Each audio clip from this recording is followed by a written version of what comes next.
बहुत समय पहले की बात है।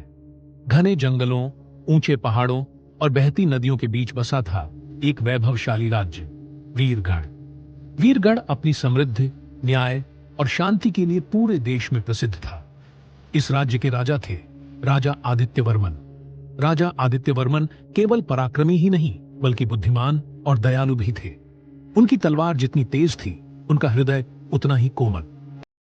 प्रजा उन्हें सिर्फ राजा नहीं, धरती पर देवता मानती थी। लेकिन हर उजाले के पीछे एक साया भी होता है। वीरगढ़ के बाहर का डर वीर पश्चिम में एक पुराना किला था, काला किला।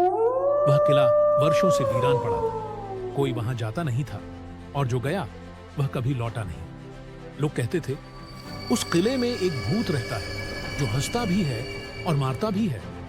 कुछ कहते भूत डरावना है, कुछ कहते वह बच्चों की तरह शरारती है। लेकिन एक बात तय थी, काला किला रात के बाद जाग जाता था। राजा का ऐलान एक दिन राजा आदित्य वर्मन दरबार में बैठे थे। तभी गांव का एक बूढ़ा आया, कांपते हुए। महाराज, काला किले से फिर आवाजें आई हैं। लोग डर के मारे खेत छोड़ रहे हैं। दरबार में सन्नाटा छा गया। मंत्री बोले, महाराज, वह किला अशुभ है, उसे छोड़ देना ही बेहतर होगा।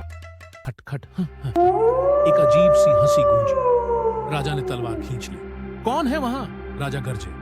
तभी दीवार के पीछे से एक आवाज आई, अरे राजा साहब, इतनी रात को अकेले, डर नहीं लगता? भूत की एंट्री। लेकिन अजीब, धीरे धीरे धुएं के बीच से एक आकृति उभरी। सफेद कपड़े, उलटे पैर, लेकिन चेहरे पर मुस्कान। भूत ने झुककर कहा, स्वागत है महाराज, मैं हूं इस किले का मालिक, भूतनाथ उर्फ भोलू भूत। राजा चौंक गए। भूत, और इतना खुश?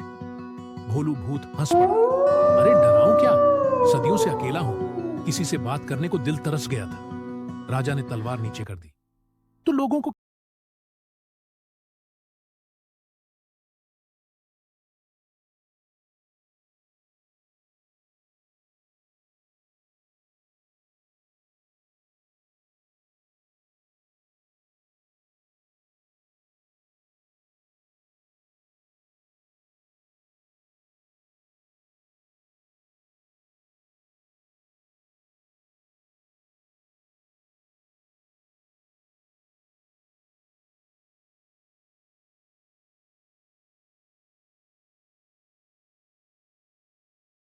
तभी जमीन हिलने लगी। किले के अंधेरे कोने से कई काले साए निकल आए।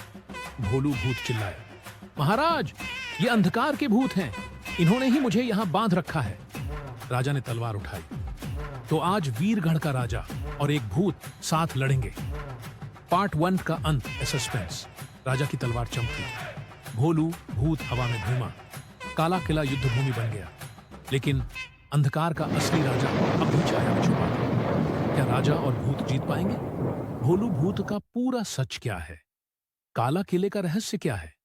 अगर आप चाहें तो मैं पार्ट 2 में